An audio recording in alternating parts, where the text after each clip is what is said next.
What doesn't transmit light creates its own darkness.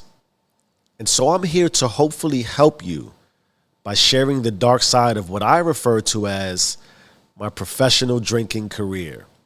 And yes, I said professional drinker because you know how us professional drinkers despise any label that implies a problematic identity, especially one so vile and offensive like alcoholic. Oof, hate that word. But after 20 years of almost daily consumption, and now about 1,000 days removed from my last drink, how is it that you too can get there if you so choose? And what are the real-time, real-world, keep it simple benefits aside from not voluntarily poisoning yourself and slowly expediting your own death? Imagine that. I'm going to start by sharing why I quit, and maybe, possibly, hopefully, maybe not so hopefully, you can relate. I call this the recovery routine because that is how it starts every day. You need to recover and fast. Those were usually the first thoughts and intentions in my mind to start my day after every night. Because every night I drank multiple doubles of bourbons on the rocks, chased by rum and coke in a 32-ounce cup. As I said, professional drinking at its finest. The next thoughts, as my head feels like it's on the cusp of exploding, are of course centered around, this is it. This is just the last time I do this to myself. Never again. I'm tired of it. But we're here now. And so therefore, back to recovery. Advil, Tylenol, Motrin, as soon as you arise, brushing your teeth and almost vomiting on your brush while doing so, realizing this mundane cleaning exercise is less about the hygiene of your teeth and more so hoping to get the smell and taste of booze out of your mouth. But it doesn't and never does, because at this point, the smell oozes and permeates from your pores. And it feels like your sense of taste is hard-coded for your choice of poison. And even now to this day, I can create the taste of bourbon on demand. Irritated, annoyed, displeased, and bordering on vexation. You are hungover. Again. Recovery. And yes, it's early, but you're not hungry. In fact, the thought of food makes you queasy and nauseous. So maybe you go for a cup of Joe.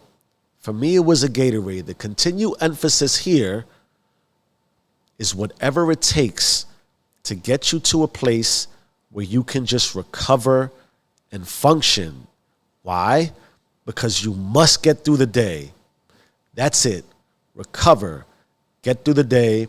Nothing more, nothing less. Now, this recovery routine process, if you haven't realized and accepted consciously, is actually less about getting through the day and more about being prepared to do it all again that very night. Why? Because you are a professional drinker. And this was the why. This was the light bulb moment for me, that everything I did throughout the course of the day, every day, was a routine of recovery to get me through to the next night, because the booze is life, and without it, somehow I just won't feel like myself.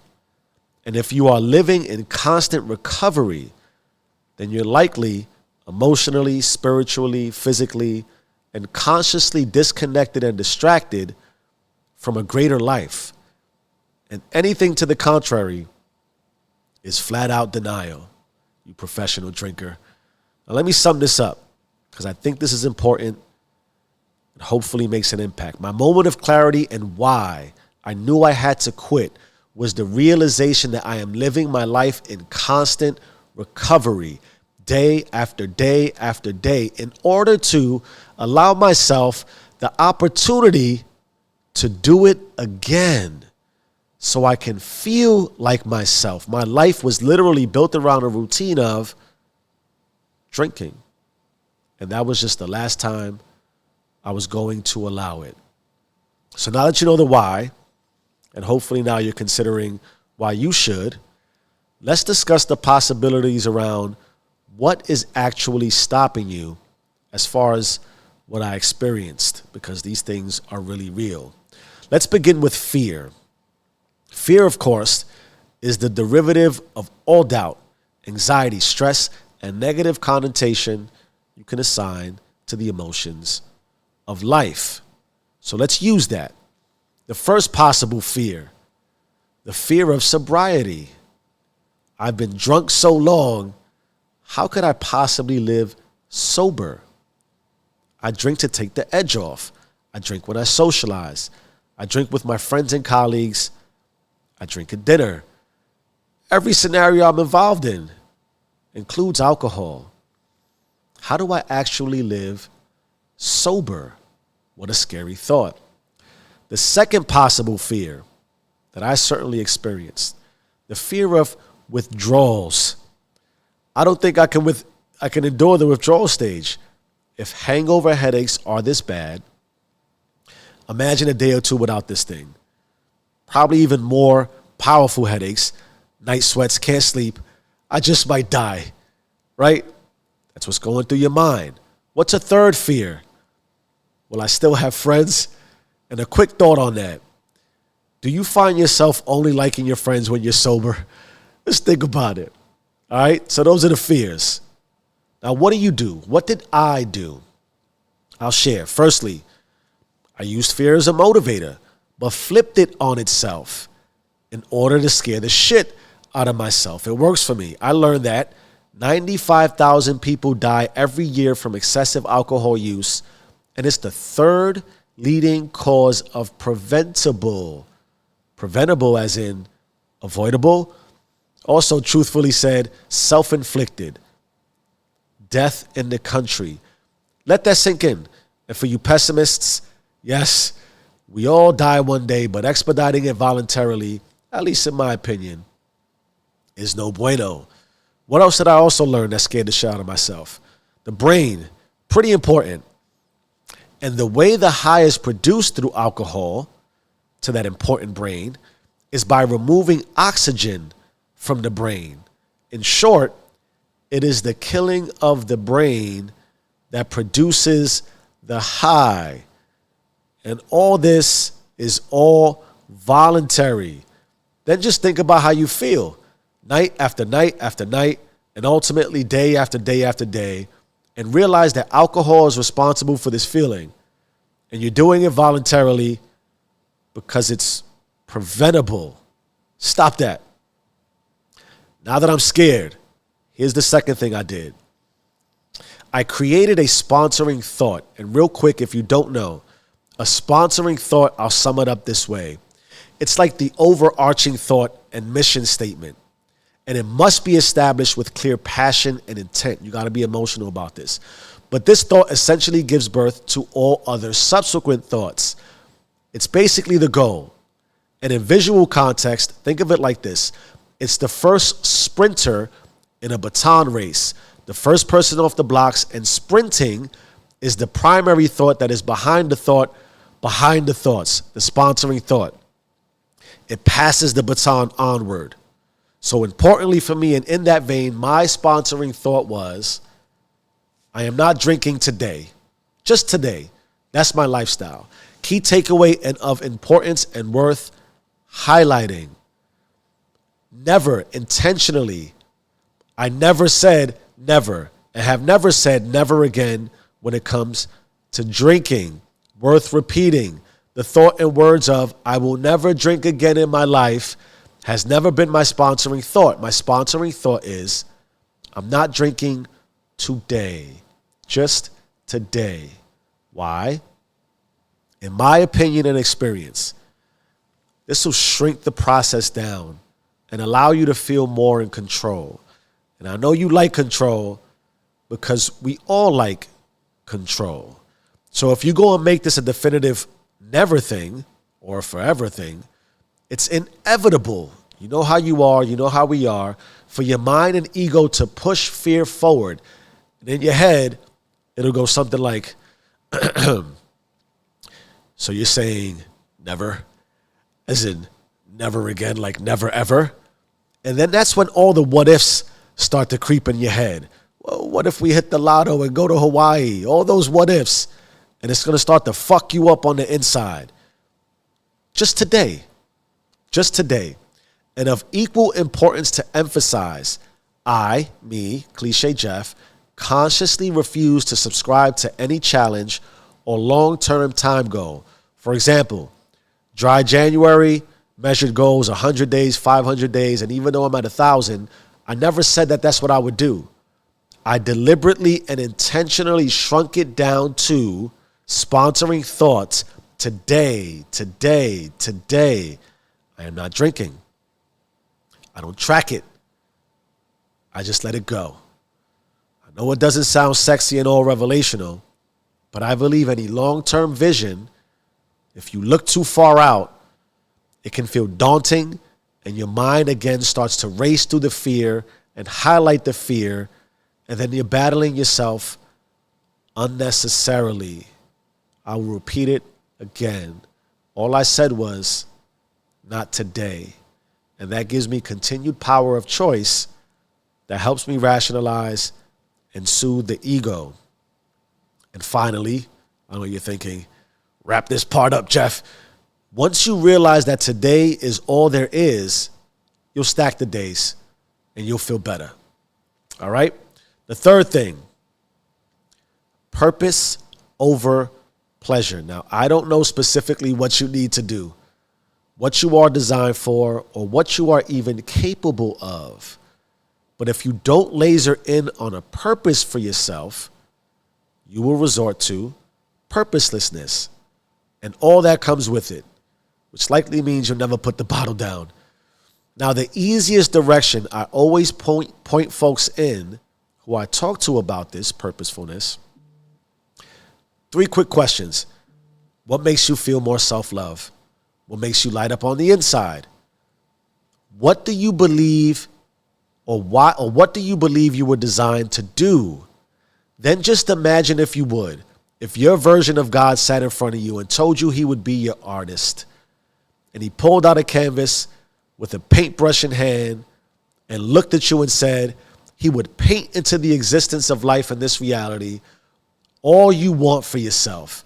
And all that you needed to do was tell him what you want to look, feel, think, walk, talk, move, earn, and be like. Who is that person? I assure you and guarantee you, it's already inside you. You just need to write it down, envision, and define it. Place purpose over pleasure. That is what I did. And now, drum roll please, the benefits, because we all want to know why. What am I getting out of this? Quick preface, like all benefits, some are more immediate and some take more time, and it's all dependent on the person. All right, don't be selfish. Physically, me, I lost 60 pounds. Do I think it's all from the alcohol? I don't know. I did get into a workout routine, but I'll say this. Eliminating the drinking also eliminated the nighttime binge eating. Dad bod, no mas, gone. Emotionally, your mind clears up. You're not distracted by the pain of hangovers. Your thoughts aren't centered around getting you shit-faced. You don't have to overthink this from an emotional perspective. Once you conquer the withdrawals, and if you need some time, it was about 6 months for me to fully stabilize. But once you get over, then you are more mentally sharp, which means you are more emotionally stable. And we like numbers. You will feel 100% better than you do right now. And that's a Cliche Jeff guarantee. Stamp it. Relationships, some more benefits. Let's start with this. How healthy do you think your relationships would be if you are constantly irritable, annoyed, aggravated, vexed, tired, cranky, or drunk? The answer? Probably not healthy at all. Not even a smidge, not even a little bit. Alcohol distracts you from maximizing your marriage, parenthood, career, your body, your mind, your spirit, because, you're poisoning yourself. And I know all of this. I know you feel this on the inside. Each and every one of your relationships gets healthier when you are healthier. Don't overthink it. It's simple math. The final benefit, spirituality. I think God is in us all. But I appreciate that everyone should discover what that means to them personally. And for some, it's that they don't believe, and I'm totally fine. But this is less about God, because my driving factor for spirituality is always this. If you focus on you and on a mindfulness routine that involves becoming one with yourself, then you start to love yourself differently, probably more than you ever have and more than you even realize, particularly if you're struggling. And the main takeaway from loving yourself a bit more is as plain and simple and kind of boring as it can possibly get. When you connect with oneness as mind, body, and spirit, how could you willingly continue to destroy yourself? And if you thought about that, and you are here because you've already thought about that at some level, the only answer is, never a trick question on this show, you would not destroy yourself. So what I urge you and encourage you to realize is the power of vulnerableness awaits you. And if that makes you emotionally uncomfortable and somehow perceived as weak, then consider the vulnerableness you feel when you wake up in pain and the vulnerability that kicks in when time ticks towards you're needing this addiction, or you won't feel the same. Both are signs and symptoms that you crave change, for what doesn't transmit light creates its own darkness. Alcohol is not required. Change your mind, change your life. I am who I say I am. Stay rich.